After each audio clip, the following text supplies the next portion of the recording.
শুরু থেকে ঢাকা দক্ষিণ সিটি কর্পোরেশন জন্ম ও মৃত্যু নিবন্ধন কার্যক্রম সেন্ট্রাল সার্ভারের মাধ্যমে পরিচালনা করত। এরপর 2023 সালের জুন-জুলাই মাসে জন্ম ও মৃত্যু নিবন্ধন ফি নিজেদের তহবিলে জমার দাবিতে ঢাকা দক্ষিণ সিটি এই কার্যক্রম বন্ধ রাখে। এরপর অক্টোবর মাস থেকে নিজস্ব সার্ভারে এই সেবাদান কার্যক্রম শুরু করে ঢাকা দক্ষিণ সিটি। তবে এই সার্ভার থেকে যারাই সেবা নিয়েছেন তারাই পড়েছেন দুর্ভোগে।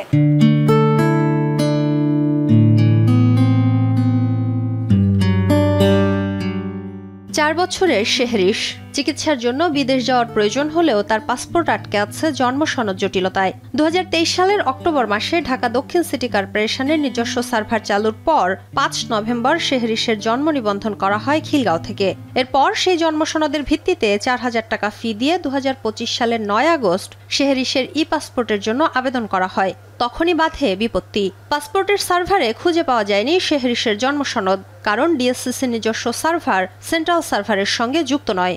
এখানে যে কিউআর কোড আছে তাতে আমি জিসিসির যে ওয়েবসাইটে কিউআর কোড দিলে জিসিসির ওয়েবসাইটে আমি দেখতে পারতেছি, তারা দেখতে পারতেছে না গভর্নমেন্ট ওয়েবসাইটে। এইটার জন্য তো আমরা দায়ী না। এখন যখন আমার নতুন করে বার্থ সার্টিফিকেট করব, এখানে সময় সাপেক্ষের বিষয়, এবং তখন যে এটা আবার নতুন করে আমি অ্যাপ্লাই করতে হচ্ছে, তাহলে আমার এই গভর্নমেন্ট খাতে যে টাকাটা দিলাম, যে ফিটা জমা দিলাম, তাহলে সেই ফিটা কোথায় যাবে? বার্থ সার্টিফিকেট হাতে পেয়ে গিয়েছি, যে ওর বার্থ সার্টিফিকেট সব ডান। কিছুদিন আগে পাসপোর্ট অফিসে যখন আমরা পাসপোর্টের জন্য আমরা দাঁড়াই, তখন ভেরিফিকেশনে দাঁড়ানোর পর দেখা গিয়েছে ওটা ভেরিফাই কোনোভাবেই হচ্ছে না। খোঁজ নেওয়ার পর জানতে পারি যে এটা ওরা ওখান থেকে করেছে, বাট ওরা সরকারি খাতায় ওরা নিজেরাই উঠায়নি।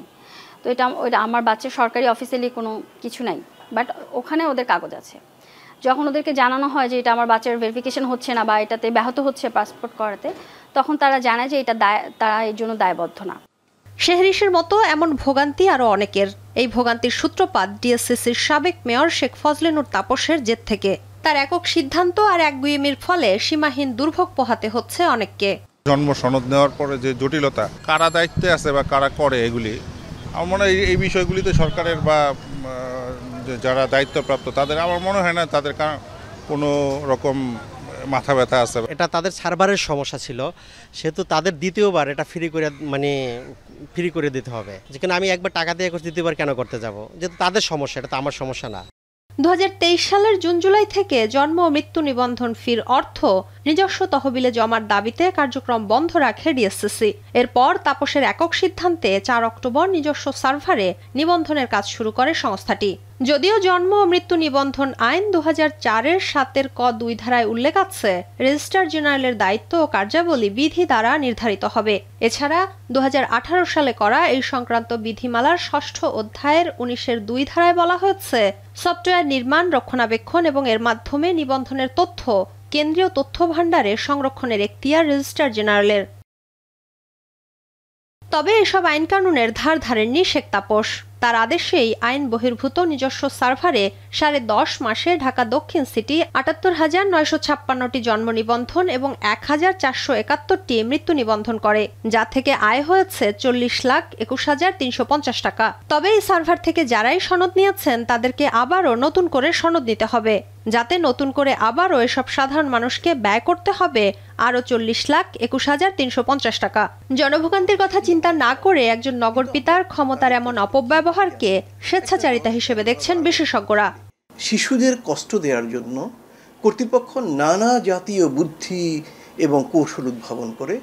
আমি ব্যক্তিগতভাবে মনে করি এটি তেমনি একটি কৌশল। সরকার বা কর্তৃপক্ষের উপরে লোকজন এবং শিশু কিশোরেরা আস্থা হারাচ্ছে, এটা তো ভালো লক্ষণ না। তারা জনগণের ভোটে যেহেতু নির্বাচিত হননি, সুতরাং কোনো জনগণের জন্য দায়বদ্ধতা ছিল না। যদি নির্বাচনটা এরকম হতো যে আবার তাকে এসে জনগণের ভোট পেতে হবে, তাহলে কখনোই সার্ভিস এরকম হতো না। তো এরকম খামখেয়ালিপূর্ণ কাজ করা, এটা খুবই একটা গর্হিত অপরাধ আর কি বলা যায়। এদিকে দক্ষিণ সিটির নতুন প্রধান নির্বাহী কর্মকর্তা বলছেন ডিএসসিসির নিজস্ব সার্ভার থেকে জন্ম ও মৃত্যু সনদ নিয়ে ভোগান্তির বিষয়টিকে সর্বোচ্চ গুরুত্ব দিয়ে সমাধানের চেষ্টা করা হচ্ছে। নতুন করে নিবন্ধন করতে এলে ভুক্তভোগীদের অগ্রাধিকার দিয়ে সেবা দেওয়ার প্রতিশ্রুতিও দিয়েছেন তিনি। ফিটা কিন্তু আসলে খুব বেশি না হলেও জনগণ যদি একবার দিয়েছে, এই বয়স কিন্তু তার রেজ করার অধিকারও আছে। বাট আমরা তাদেরকে রিকোয়েস্ট করেছি, আসলে যে জন্ম সনদের যে সফটওয়্যারটা ডেভেলপ করেছে এটা আসলে ত্রুটিপূর্ণ ছিল। আমরা বলেছি আমাদের যারা জন্ম নিবন্ধন সনদ ইস্যু কর্তৃপক্ষ আছে, বিভিন্ন আঞ্চলিক অফিস, তারা এটিকে সর্বোচ্চ অগ্রাধিকার দিয়ে দেখেছে। গত বছরের 5 আগস্টের আগ থেকেই শেখ তাপস কর্মস্থলে আসা বন্ধ করেন। এরপর ওই বছরের 14 আগস্ট স্থানীয় সরকার বিভাগের আদেশে ঢাকা দক্ষিণ সিটি তাদের নিবন্ধন সংক্রান্ত কাজ কেন্দ্রীয় সার্ভারে করতে শুরু করে। শম্পা বিশ্বাস, এখন, Dhaka. Colour expert, George sap এবং মাইল্ড অন হ্যান্ডস টেকনোলজি সমৃদ্ধ অরিক্স ক্রিস্টাল ওয়াশ আপনার লন্ড্রি এক্সপার্ট।